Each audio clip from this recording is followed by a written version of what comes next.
Morning students. तो application of derivative हमने start कर दिया था, जिसमें रेट ऑफ चेंज हमने कर लिया, मोनोटोनिसिटी इंक्रीजिंग डिक्रीजिंग पार्ट हमने कर लिया। ठीक है, एप्लीकेशन ऑफ एरर भी हमने कर लिया। आज हम करेंगे mean value theorem. Mean value theorem के अंदर फर्स्ट हम सीखेंगे किसको? रोल्स थ्योरम को। सबसे पहले देखेंगे हम किसको? रोल्स थ्योरम को। ठीक है, इसके बाद देखेंगे हम मीन वैल्यू थ्योरम, जिसे बोलते हैं लैग्रेंज मीन वैल्यू थ्योरम। ठीक है, तो रोल्स थ्योरम के अंदर क्या है? ये भी डिफरेंशिएशन वाला ही पार्ट है और कंटिन्यूटी डिफरेंशिएबिलिटी है इसके अंदर। तो ऑलरेडी आप कर चुके हैं। तो रोल्स थ्योरम कब अप्लाई होती है वो ध्यान रखिए। रोल्स थ्योरम के अंदर 3 पॉइंट कंसिडर किए जाते हैं। ठीक है, अगर ये 3 सेटिस्फाई कर रहे हैं तो रोल्स थ्योरम एप्लीकेबल होती है। ठीक है, सबसे पहले तो एफ एक्स फंक्शन, जो भी फंक्शन है, F x function is continuous. Function क्या होना चाहिए? F x function is continuous at close interval. मतलब इंटरवल अगर ए से बी दे रखा है तो फंक्शन जो क्या होना चाहिए? क्लोज इंटरवल पे क्या होना चाहिए? कंटिन्यूस होना चाहिए। फिर नेक्स्ट कंडीशन क्या है? F x is differentiable. F x function क्या होना चाहिए? डिफरेंशिएबल होना चाहिए। कहाँ पर? ओपन इंटरवल पे, क्योंकि आपको पता है डिफरेंशिएबल फंक्शन शार्प पॉइंट पे डिफरेंशिएबल नहीं होता है। एफ एक्स फंक्शन डिफरेंशिएबल नहीं होता है शार्प पॉइंट पे। तो आपको क्या ध्यान रखना है कि F x function is differentiable eight open interval पे। फिर थर्ड पॉइंट आपको क्या ध्यान रखना है कि F A is equal to F B. F A मतलब जो भी फंक्शन हमारे पास फंक्शन गिवन होगा, फंक्शन जो भी कंडीशन गिवन होगी हमारे पास, जो भी इक्वेशन गिवन होगी, इसमें हम क्या देखेंगे कि वो फंक्शन क्या होना चाहिए? कंटिन्यूस होना चाहिए, जो इंटरवल दे रखा होगा हमें, डिफरेंशिएबल होना चाहिए ओपन इंटरवल पे। और एफ ए की वैल्यू मतलब फंक्शन में जब हम ए पुट करेंगे और बी पुट करेंगे तो ये दोनों वैल्यूज क्या आनी चाहिए? इक्वल आनी चाहिए। इसका मतलब ये वाली कंडीशन क्या है? रोल्स थ्योरम वेरीफाइड, मतलब रोल्स थ्योरम एप्लीकेबल हो जाएगी। यहां से क्या हो जाएगा? Rolle's theorem, Rolle's theorem is applicable. ठीक है, उसका मतलब हमको क्या निकालना है? एक पॉइंट निकालना है जो कि इनके बीच में हो। उसके लिए हम क्या करेंगे? अब वर्किंग वाला पॉइंट। अब रोल्स थ्योरम एप्लीकेबल हो गई। रोल्स थ्योरम एप्लीकेबल के लिए आपको ये 3 पॉइंट कंसिडर करना है। ये 3 अगर सेटिस्फाई कर रहे हैं तभी रोल्स थ्योरम एप्लीकेबल होगी, अदरवाइज रोल्स थ्योरम एप्लीकेबल नहीं होगी। फिर आपको क्या ध्यान रखना है कि जैसे हम करते हैं एफ डैश एक्स, तो एफ डैश एक्स जो आपने किया इसको रिप्लेस कर दीजिए आप किससे? सी से। ठीक है, एफ डैश सी से, मतलब एक्स को किससे रिप्लेस कर देंगे? हम सी से रिप्लेस कर देंगे। सी क्या लेंगे अभी देखते हैं डायग्राम के अकॉर्डिंग कि एफ डैश सी की वैल्यू किसके इक्विवेलेंट रखेंगे? जीरो के इक्विवेलेंट रखेंगे। और जीरो के इक्विवेलेंट रखने के बाद सी की वैल्यू फाइंड आउट की जाएगी, जो कि ऑलरेडी आप किस में कर चुके हैं? इंक्रीजिंग डिक्रीजिंग में हमने किया था कि एफ डैश एक्स निकालते थे, उसको जीरो के इक्विवेलेंट करते थे, फिर जो भी वैल्यू आती थी वो हम कंसीडर करते थे। तो इसमें भी ये करना है। एफ डैश सी आपने निकाला, उसको जीरो के इक्विवेलेंट किया, यहां से आपकी सी की वैल्यू आएगी। फॉर एग्जांपल कोई भी वैल्यू आ गई, अल्फा आ गई। ठीक है, अब ये एफ डैश सी, ये अल्फा वैल्यू कहाँ वेरीफाई करनी चाहिए? ये इस पॉइंट के बीच में होनी चाहिए। ठीक है, मतलब सी इक्वल टू अल्फा, और ये कहाँ होनी चाहिए? Belongs to A to B. ये जो सी वैल्यू आई है ये कहाँ होनी चाहिए? ए से बी के बीच में होनी चाहिए। क्लियर हुआ? तो रोल्स थ्योरम की वर्किंग क्या करनी है कि फंक्शन कंटिन्यूस होना चाहिए, डिफरेंशिएबल होना चाहिए, और F A equal to F E, तभी रोल्स थ्योरम एप्लीकेबल होगी। एप्लीकेबल हो गई तो आपको करना है F dash C equal to zero, जिससे सी की वैल्यू आ जाएगी, और वो सी की वैल्यू कहाँ आनी चाहिए? इस इंटरवल के बीच में आनी चाहिए। क्लियर हुआ? अगर डायग्राम के अकॉर्डिंग देखें तो ये कोऑर्डिनेट एक्सिस हमने बना दी। फॉर एग्जांपल कैसे भी डायग्राम जा रहा है, इस टाइप से डायग्राम जा रहा है ये कर्व फॉर्म में, तो ये टेंजेंट लाइन, ये हमने एक टेंजेंट लाइन बना ली इस कर्व पे। ठीक है, तो ये पॉइंट हो गया। फॉर एग्जांपल ये पॉइंट हमने ए ले लिया और ये पॉइंट हमने क्या ले लिया? बी ले लिया। तो ये वाली पॉइंट की इक्वेशन जब यहाँ ले रहे हैं तो ये आंसर कितना हो गया? एफ ए हो गया। और सेम यहाँ पर भी यही आंसर आ रहा है, तो ये क्या हो गया? एफ बी भी हो गया ना। F A equal to F B हो जाएगा। इस बी को मैं यहाँ लिख देता हूँ, एफ ए तो हो ही गया, और इसको क्या लिख देते हैं? F B. ठीक है, तो ये पॉइंट ये यहाँ पर हमें मिल गया एफ बी, तो इस पॉइंट को हम क्या बोल सकते हैं? ये वाला पॉइंट हो गया बी कॉमा एफ बी। ठीक है, तो यहाँ F A equal to F B हो गया। तो जब F A equal to F B हो गया और फंक्शन भी देखो कर्व जा रहा है, कंटिन्यूस कर्व जा रहा है, और ये एक टेंजेंट लाइन बना ली हमने। ठीक है, और टेंजेंट आपको पता है पैरेलल टू एक्स एक्सिस है, पैरेलल टू एक्स एक्सिस है, इसका मतलब F dash X equal to किसके इक्विवेलेंट होता है, स्लोप ऑफ टेंजेंट किसके इक्विवेलेंट होता है, 0 के। ये स्लोप हो गया ना। ध्यान है आपको 11th क्लास में स्ट्रेट लाइन में हमने किया था कि टेंजेंट अगर पैरेलल टू एक्स एक्सिस है तो स्लोप ऑफ टेंजेंट किसके इक्विवेलेंट हो जाएगा, 0 के इक्विवेलेंट हो जाएगा। तो क्लियर हुआ। तो ये आप पॉइंट ध्यान रखिए, इसको नोट कीजिए, फिर इस पे हम क्वेश्चंस लेते हैं। ठीक है, कि ये 3 कंडीशन सेटिस्फाई करेगी तभी रोल थ्योरम एप्लीकेबल होगी। ठीक है, क्वेश्चंस लेते हैं इस पे। तो क्वेश्चन लेते हैं हम।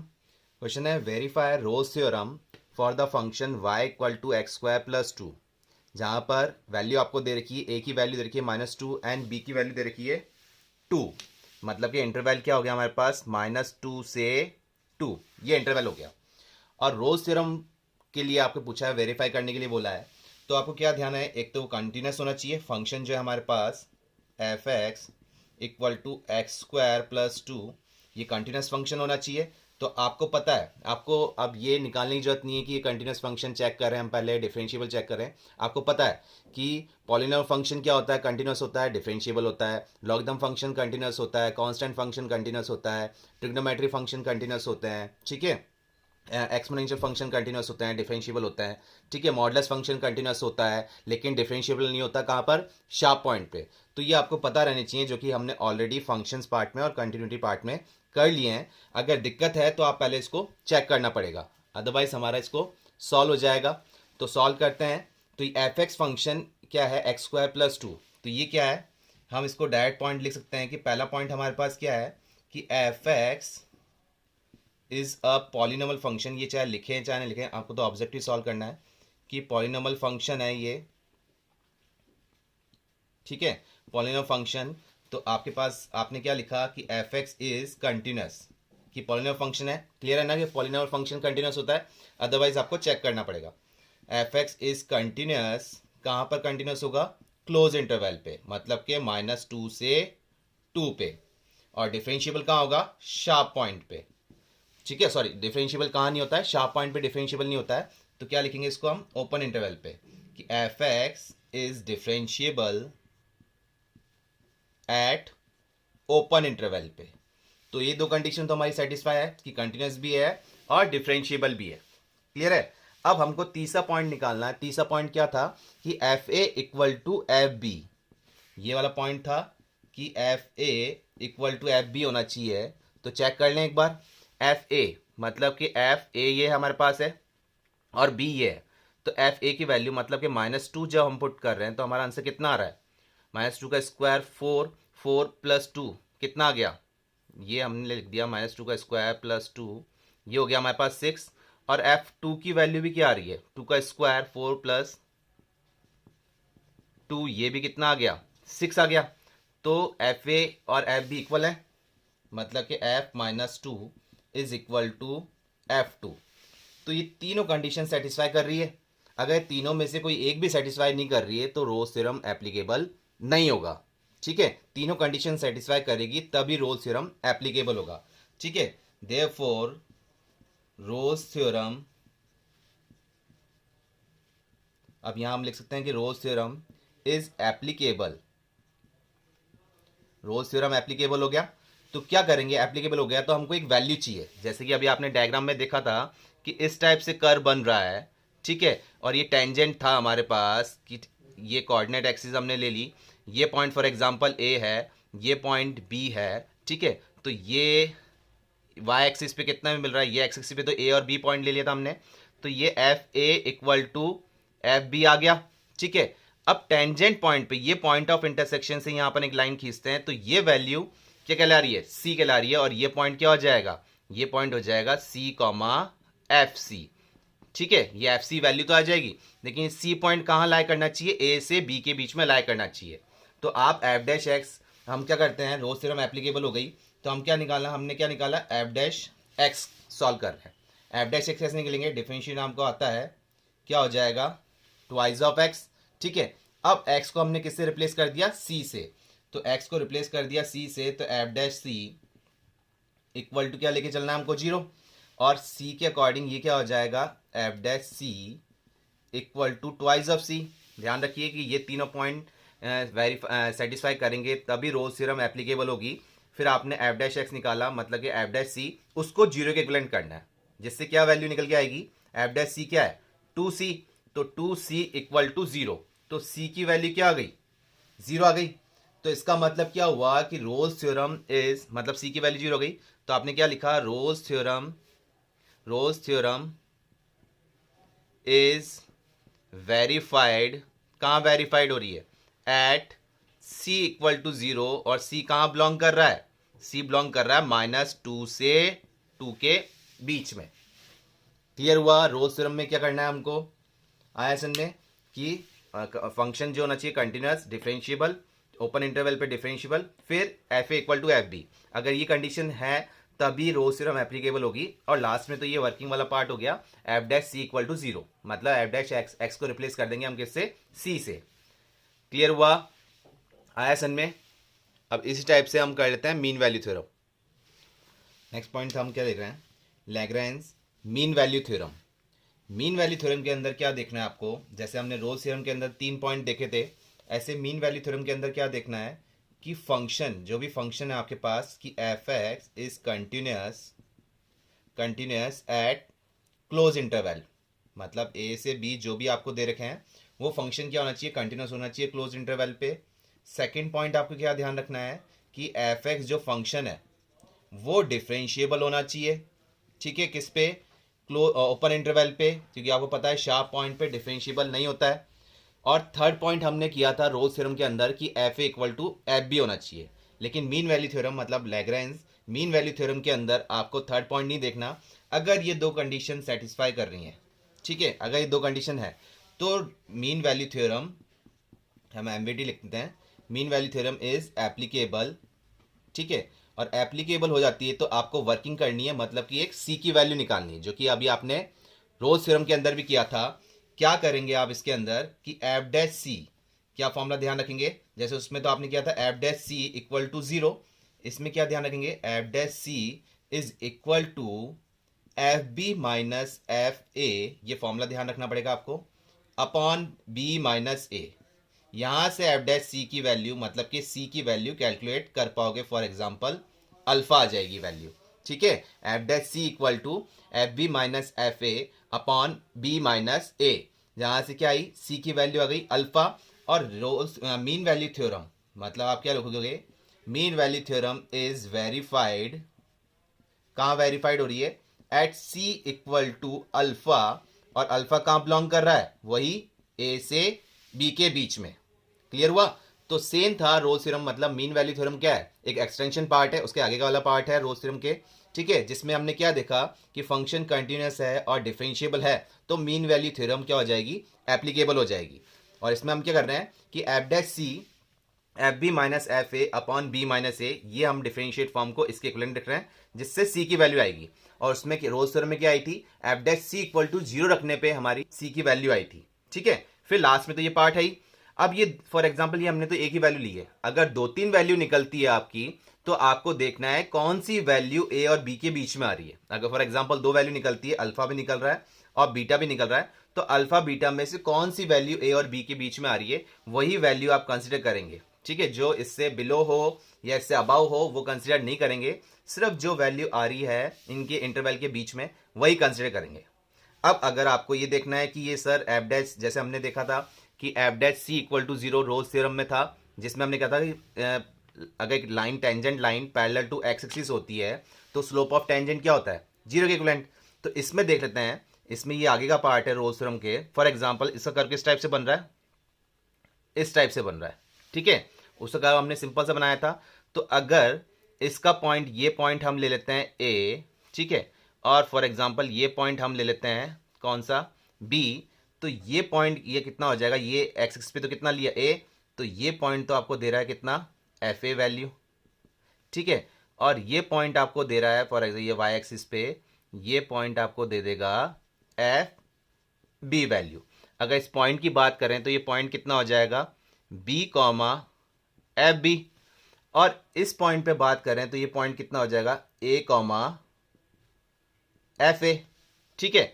फिर हमको एक टेंजेंट चाहिए होता है, टेंजेंट लाइन, ये वाली लाइन, ठीक है, ये पॉइंट मिल गया यहां पर, तो ये पॉइंट हम क्या ले रहे हैं, ये हमने सी पॉइंट लिया तो ये वाला पॉइंट क्या हो जाएगा, सी कॉमा एफ सी।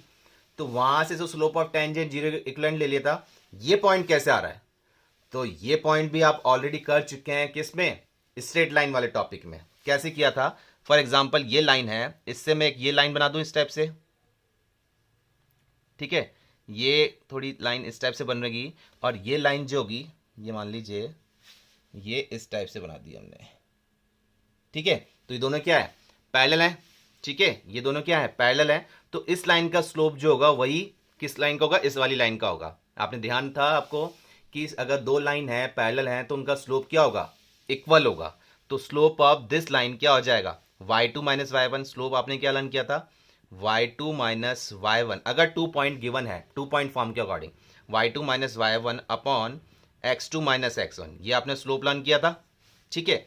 अब यहां y2 कितना है, y2 हो गया एफ बी, y1 कितना है एफ ए, अपॉन x2 कितना है, x2 है b, माइनस x1 कितना है a। बन गया फॉर्मूला। अब m को क्या है, डिफरेंशिएट फॉर्म भी तो बोलते हैं आप, तो ये क्या आ जाएगा एफ डैश, अगर c पॉइंट पे ले रहे हैं तो एफ डैश c हो गया। क्लियर हुआ, तो क्लियर हुआ ये पॉइंट कैसे निकल के आया मीन वैल्यू थ्योरम के अंदर। और रोल्स थ्योरम के अंदर क्या था, अगर इसको हम इस कर्व को थोड़ा सा टिल्ट कर दें, इस टाइप से घुमा देंगे, तो एफ ए और एफ बी की वैल्यू क्या हो जाएगी, इक्वल हो जाएगी। ये अगर कर्व थोड़ा सा इस टाइप से घुमा दिया हमने, या पूरा इस टाइप से घुमा दिया कि एफ ए की वैल्यू एफ बी के इक्वलेंट हो जाए, तो वो क्या हो गई, वो रोल्स थ्योरम हो गई। और अगर इस टाइप से कर्व है और टेंजेंट हमने ले लिया, इस पॉइंट के पैरेलल ले लिया, ये लाइन दोनों लाइन पैरेलल ले ली, तो क्या हो गया, स्लोप ऑफ टेंजेंट पैरेलल हो गए।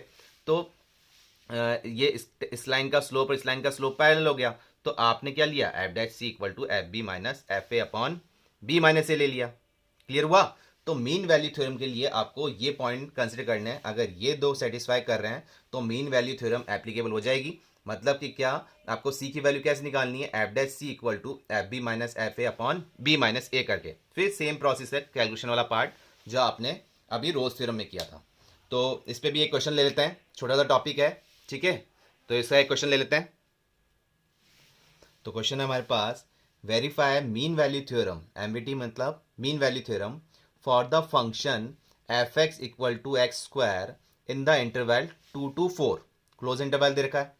तो मीन वैल्यू थ्योरम कैसे सेटिस्फाई करेंगे, हमें पॉइंट्स पता होने चाहिए, जैसे कि रोल्स थ्योरम के हमें पता थे। तो सबसे पहला पॉइंट जो एफ एक्स फंक्शन है, या फिर हम इसको लिख दें कि आपको पता है कि फंक्शन किस फॉर्म में है, तो F x is a polynomial function, ठीक है, पॉलिनोमियल फंक्शन है, क्वाड्रेटिक इक्वेशन है ना। तो आपका फर्स्ट पॉइंट क्या हुआ, कंटिन्यूस होना चाहिए। तो पॉलिनोमियल फंक्शन क्या होता है, कंटिन्यूस होता है। तो F x is continuous, continuous है ये हमारा, कहाँ पर, एट क्लोज इंटरवल पे 2 से 4 पे। सेकेंड पॉइंट हम क्या देख रहे हैं, F x is differentiable, polynomial function differentiable भी होता है। तो ये आपने देखा डिफरेंशिएबल है कहाँ पर, ओपन इंटरवल पे। तो फंक्शन कंटिन्यूस भी हो गया, डिफरेंशिएबल भी हो गया, ये दो पॉइंट हमारे पास हो गए। तो mean value theorem, mean value theorem is applicable. Clear हो रहा है, मीन वैल्यू थ्योरम क्या हो जाएगी, एप्लीकेबल हो जाएगी। एप्लीकेबल हो गई तो आपको क्या पार्ट करना था, फिर आपको निकालना था कि एफ डैश सी, सी की वैल्यू निकालनी थी ना आपको। तो एफ डैश सी क्या फॉर्मूला था हमारे पास, F B minus F A upon B minus A. ये पार्ट आपको सॉल्व करना था, फॉर्मूला ध्यान रखना है आपको, ठीक है, छोटा सा पार्ट है, इजी पार्ट है। तो F dash C F B minus F A upon B minus A. तो एफ ए की वैल्यू हम कैलकुलेट कर लेते हैं, एफ ए का मतलब एफ टू, फर्स्ट पॉइंट हम ए बोलेंगे, second point B. F two की वैल्यू क्या आ जाएगी, यहाँ 2 पुट करेंगे तो कितना आ गया, 4 आ गया। एफ बी की वैल्यू मतलब कि 4 पुट कर रहे हैं तो हमें कितना आंसर मिल गया, 16। और एफ डैश सी, तो एफ डैश एक्स हम निकाल लेते हैं, जिसको हम क्या बोल रहे हैं, ट्वाइस ऑफ एक्स, और एक्स को रिप्लेस कर देंगे सी से, ठीक है, पॉइंट हम सी पे देख रहे हैं ना। तो एक्स इक्वल टू सी ले लिया हमने, तो ये क्या पॉइंट मिल जाएगा, 2c। क्लियर है, यहां से सी की वैल्यू निकल जाएगी। तो एफ डैश सी क्या है आपके पास, twice of C. F B क्या है आपके पास, 16 माइनस एफ, ए कितना है आपके पास 4 अपॉन बी माइनस ए, बी कितना था 4 और ए कितना था 2, तो 4 माइनस 2 तो कितना हो गया, ये बन गया आपके पास 12 अपॉन 2, ये हो गया आपके पास 6 और ये भी कैंसिल आउट कर देते हैं तो 3। सी की वैल्यू क्या आ रही है आपके पास, सी की वैल्यू आ गई आपके पास कितनी, 3 आ गई। क्लियर हुआ, यहां पर समझ में आया। तो मीन वैल्यू थ्योरम, आपने क्या लिखा, mean value theorem is verified या state that, mean value theorem क्या कह रही है या वेरीफाई हो रही है या स्टेट दैट कि verify at C equal to 3, कहां पर बिलोंग कर रहा है सी, 2 से 4 के बीच में, 2 से 4 के बीच में ही कर रहा है ना 3। क्लियर हुआ। तो मीन वैल्यू थ्योरम के अंदर क्या कर रहे हैं हम, और रोज थ्योरम के अंदर क्या किया हमने। क्लियर हुआ। एक आप क्वेश्चन और देखते हैं। नेक्स्ट क्वेश्चन है हमारे पास, F X equal to greatest integer of X, ये हमारे पास क्या है, ग्रेटेस्ट इंटीजर फंक्शन है, ठीक है, for X belongs to 5 to 9। तो इसके लिए हमें बताना है रोज थ्योरम और मीन वैल्यू थ्योरम एप्लीकेबल हो रही है या नहीं हो रही है। तो सबसे पहले तो ग्रेटेस्ट इंटीजर फंक्शन है, तो ग्रेटेस्ट इंटीजर फंक्शन कंटिन्यूस होता है क्या, ग्रेटेस्ट इंटीजर फंक्शन कंटिन्यूस होता है क्या, नहीं होता है।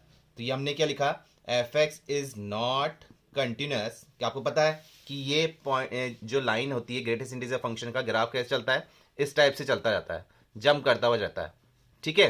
तो ये फंक्शन क्या होता है, कंटिन्यूस नहीं होता। और 5 to 9 जा रहे हैं तो ये मतलब एक पॉइंट पे, एक इंटरवल पे, अगर 0 से 1 पे बात की जाए तो ये कंटिन्यूस हो जाएगा, लेकिन 0 से 2 पे बात की जा रही है तो 0 to 1 तो ये लाइन होगी, फिर 1 से 2 ये लाइन हो जाएगी।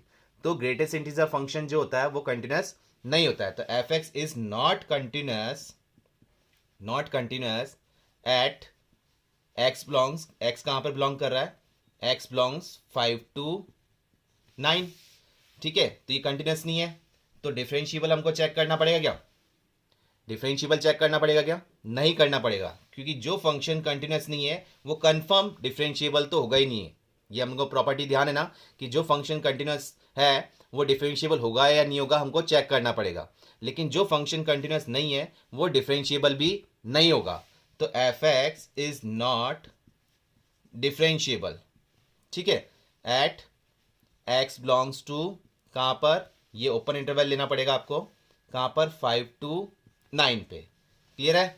तो एक पॉइंट भी हमारा सेटिस्फाइड नहीं कर रहा रोज थ्योरम के लिए, हमने को 3 पॉइंट कंसिडर करने थे, तो अगर एक पॉइंट भी सेटिस्फाइड नहीं कर रहा तो वो रोज थ्योरम एप्लीकेबल करेगा ही नहीं। क्लियर हो ना।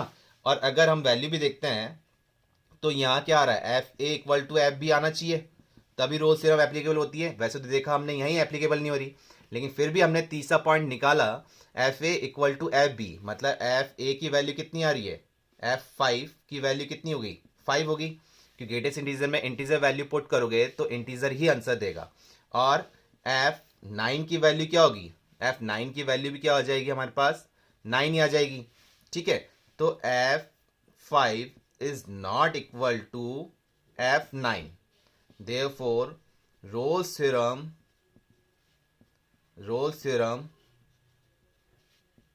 is not applicable या verified, ठीक है, नॉट वेरीफाइड या नॉट एप्लीकेबल। क्लियर हो गया। रोल्स थ्योरम तो एप्लीकेबल नहीं कर रही, मीन वैल्यू थ्योरम एप्लीकेबल करेगी नहीं करेगी, मीन वैल्यू थ्योरम वेरीफाइड होगी ही नहीं होगी।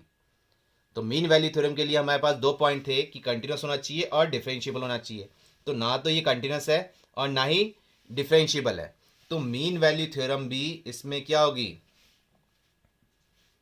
Not applicable. Mean value theorem भी क्या होगी, वेरीफाइड नहीं कर पाएगी, यहाँ एप्लीकेबल नहीं कर पाएगी। क्लियर हुआ। तो फंक्शन रोल थ्योरम के लिए आपको 3 पॉइंट ध्यान में रहने चाहिए, अगर वो तीनों सेटिस्फाई कर रहे हैं, continuous, differentiable and F A equal to F B, तब रोल थ्योरम एप्लीकेबल हो जाएगी। और वर्किंग आपको पता है क्या करना है, F dash C equal to 0 करना है। और मीन वैल्यू थ्योरम के लिए अगर ये 2 कंडीशन सेटिस्फाई कर रही है तो आपको सी की वैल्यू कैसे निकालनी है, F dash C equal to F B minus F A upon B minus A करके। क्लियर हुआ, आया समझ में ये वाला क्वेश्चन, ठीक है। और क्वेश्चन लेते हैं और देखते हैं, इसमें छोटा सा पार्ट है, जो आपकी वर्कशीट है वो कंप्लीट हो जानी चाहिए, ठीक है। और ये पॉइंट्स जो भी हैं वो आपकी कॉपी में रहने चाहिए। क्लियर रहना चाहिए पार्ट। अगर फंक्शन क्या दे रखा है हमें, एक्स स्क्वायर माइनस 1 दे रखा है और एक्स बिलोंग कर रहा है 1 से 2 के बीच में, तो इसके लिए हमें दोनों बताना है, रोज थ्योरम और मीन वैल्यू थ्योरम, दोनों के लिए बताना है। ठीक है, तो सबसे पहले रोज थ्योरम के लिए हम बात कर लेते हैं। ठीक है, सिंपल सी बात, आपको 3 पॉइंट पता होने चाहिए। तो रोज थ्योरम की बात कर रहे हैं तो फंक्शन क्या है, कंटिन्यूस होगा, पॉलिनॉमियल फंक्शन है। तो आपने क्या लिखा, F x is continuous at x belongs close interval पे 1 से 2। सेकेंड पॉइंट क्या है, कंटिन्यूस है और ये पॉलिनॉमियल फंक्शन डिफरेंशिएबल भी होता है, तो F x is differentiable eight x belongs 1 to 2 हो गया। अब थर्ड पॉइंट क्या होना चाहिए, F A equal to F B. तो आपने जब निकाला थर्ड पॉइंट के लिए कि एफ वन की वैल्यू क्या आ रही है, यहां जब 1 पुट कर रहे हैं तो आंसर दे रहा है 0। और F2 जब पुट कर रहे हो आप, 2 जब पुट कर रहे हो, 2 का स्क्वायर 4 माइनस 1, ये आ गया 3। मतलब कि F1 not equal to F2। F1 की वैल्यू 0 थी और F2 की वैल्यू कितनी आई, 3, तो इक्वल नहीं है। तो ये 2 पॉइंट तो सेटिस्फाई कर रहे थे, लेकिन तीसरा पॉइंट नहीं कर रहा। इसका मतलब Rolle's theorem is not applicable. ठीक है, रोल्स थ्योरम एप्लीकेबल नहीं हो पाएगी, वेरीफाई नहीं कर पाएंगे। क्लियर हुआ कि इन 3 पॉइंट में से कोई एक पॉइंट भी नहीं आ रहा है तो रोल्स थ्योरम एप्लीकेबल नहीं होगी। अगर mean value theorem, Lagrange mean value theorem की हम बात कर रहे हैं तो उसके लिए क्या होगा, तो उसके लिए 2 पॉइंट हमें चाहिए, एफ एक्स इज कंटिन्यूस, ये है हमारे पास। ठीक है, एफ एक्स इज डिफरेंशिएबल, ये भी है हमारे पास। तो मीन वैल्यू थ्योरम एप्लीकेबल हो सकती है। अब जब होती है तो हमारे पास क्या पॉइंट होता है कि एफ डैश सी की वैल्यू निकालनी होती है, तो F dash C equal to F B minus F A upon B minus A. तो ये सारी वैल्यूज है हमारे पास, एफ डैश सी। तो एफ एक्स जो फंक्शन है उसको हम लिख सकते हैं F dash X is equal to twice of X, और सी फॉर्म में कन्वर्ट कर दें, मतलब रिप्लेस कर दें, तो एफ डैश सी की वैल्यू क्या हो जाएगी, ट्वाइस ऑफ सी। तो इसमें जब पुट कर रहे हैं तो twice of C F B, B की वैल्यू कितनी आई थी 3 minus F A 0 upon 2 minus 1, ये हो जाएगा फॉर्मूला। क्लियर हुआ ना कि बी ये है और ए ये है, तो कितना आ गया, सी इक्वल टू ये 3 बाय, ये तो 3 रह गया था, ये तो 3 माइनस 0 3 रह गया था, 2 माइनस 1 1 हो गया, और अपॉन 2। ठीक है, सी की वैल्यू 3/2 मतलब कि 1.5। तो mean value theorem is verified. ठीक है, एप्लीकेबल तो हो गई थी, तो verified at C equal to 3/2, 3/2 and belongs to, ये कहां बिलोंग कर रहा है, बिलोंग्स टू 1 से 2 के बीच में है क्या। अगर 1 से 2 के बीच में नहीं होता तो हम ले पाते क्या इसको, नहीं ले पाते। क्लियर हुआ, तो 1.5 जो आ रहा है वो कहाँ आ रहा है, 1 से 2 के बीच में आ रहा है। तो मीन वैल्यू थ्योरम तो वेरीफाई हो रही है, लेकिन रोल्स थ्योरम वेरीफाइड नहीं हो पा रही है। तो क्लियर हुआ आपको, रोल्स थ्योरम और मीन वैल्यू थ्योरम कर सकते हैं। सिंपल से एक छोटे से पॉइंट्स हैं जो कि ध्यान रखने हैं आपको, और कंटिन्यूटी, डिफरेंशिएबिलिटी, डिफरेंशिएशन ऑलरेडी आप कर चुके हैं तो ये कर सकते हैं। बस स्टार्टिंग के जो पॉइंट हैं वो ध्यान रखने हैं आपको कि मीन वैल्यू थ्योरम कब अप्लाई होती है और रोल्स थ्योरम कैसे एप्लीकेबल होती है। क्लियर हो गया, आया समझ में।